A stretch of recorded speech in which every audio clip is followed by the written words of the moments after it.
Hello students, GK tech Bangla চ্যানেলে তোমাদের সকলকে স্বাগত জানাই। তো আবারও চলে এসেছি আজকে নতুন একটি ক্লাস নিয়ে। আজকে ক্লাসে মোট 30টি প্রশ্ন আছে। তো প্রশ্নগুলি তোমরা নোট করে নাও প্রত্যেকটি, অথবা মুখস্থ করে নাও, কারণ পরীক্ষায় তোমাদের এই ধরনের প্রশ্নই কিন্তু আসে।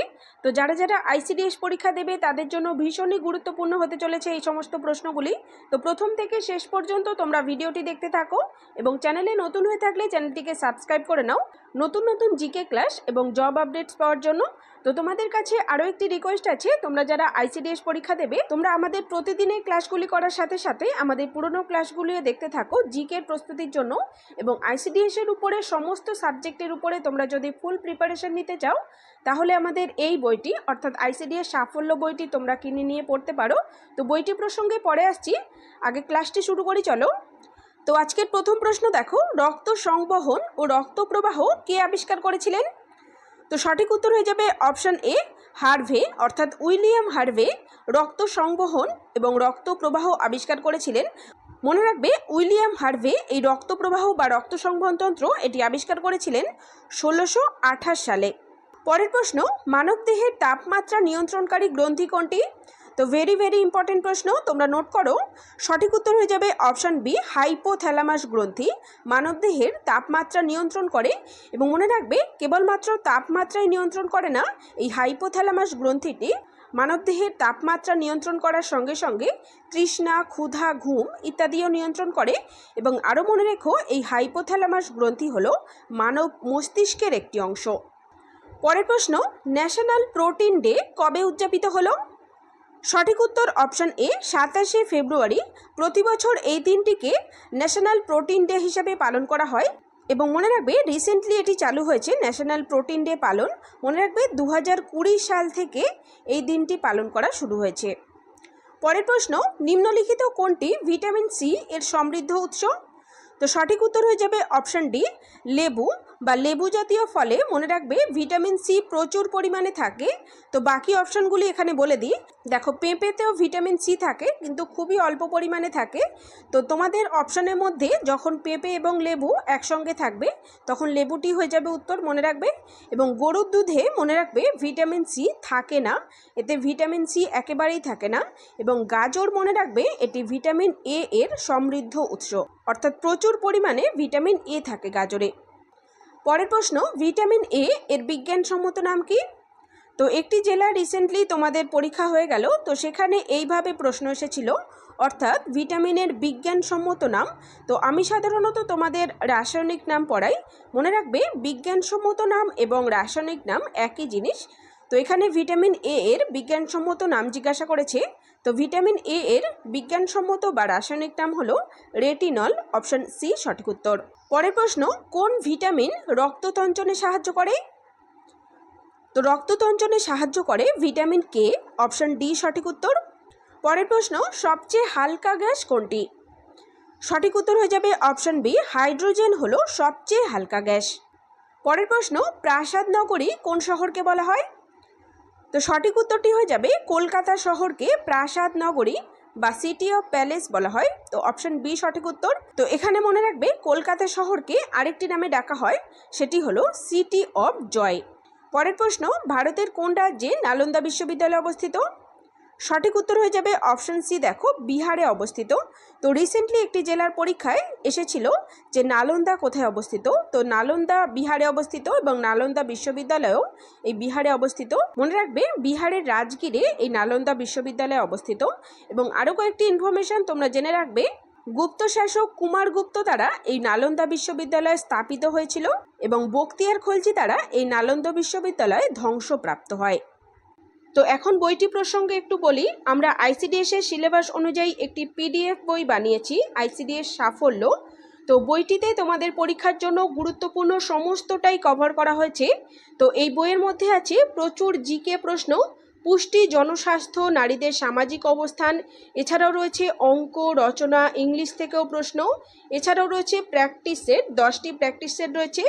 অর্থাৎ সমস্ত বিষয় থেকেই তোমরা এখানে প্রশ্ন পেয়ে যাবে। তো অঙ্গনওয়াড়ি কর্মী ও সহায়িকা পদের পরীক্ষা যারা দেবে তোমাদের জন্য সম্পূর্ণ গাইড করবে এই পিডিএফ বইটি।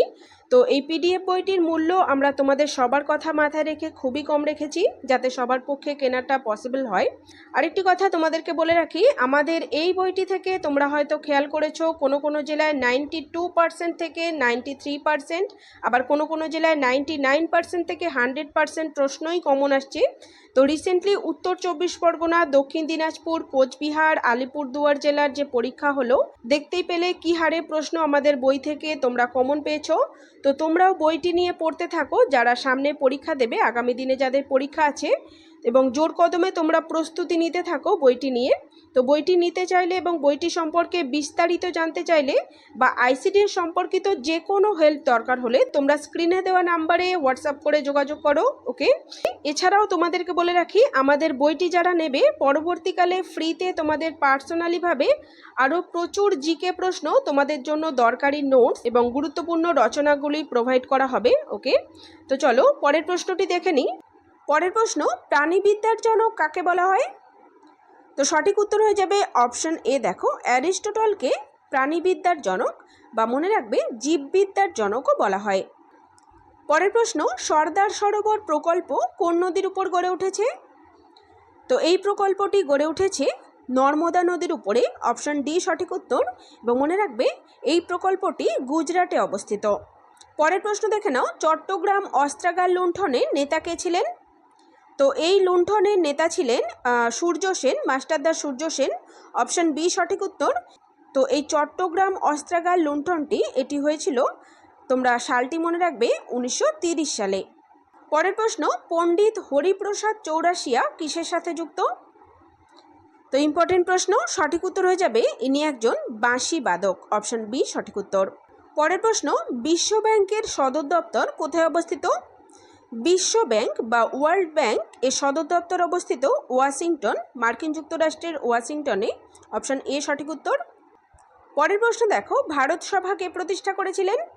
সঠিক উত্তর হয়ে যাবে অপশন বি। দেখো, সুরেন্দ্রনাথ ব্যানার্জি ইনি ভারত সভা প্রতিষ্ঠা করেছিলেন। এবং সুরেন্দ্রনাথ ব্যানার্জির সঙ্গে আরও একজন ছিলেন, নামটি তোমরা মনে রেখো, আনন্দমোহন বসু। সুরেন্দ্রনাথ ব্যানার্জি এবং আনন্দমোহন বসু এনারা দুজনে মিলে এই ভারত সভা বা ইন্ডিয়ান অ্যাসোসিয়েশন প্রতিষ্ঠা করেছিলেন।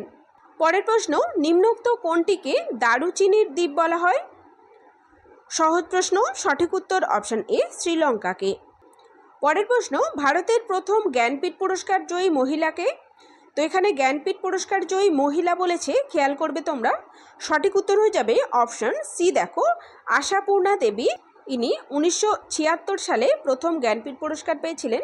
এবং মনে রাখবে, ভারতের সর্বপ্রথম যিনি জ্ঞানপীঠ পুরস্কার পেয়েছিলেন তিনি হলেন জি শঙ্কর কুরুপ, ইনি একজন মালায়ালাম লেখক।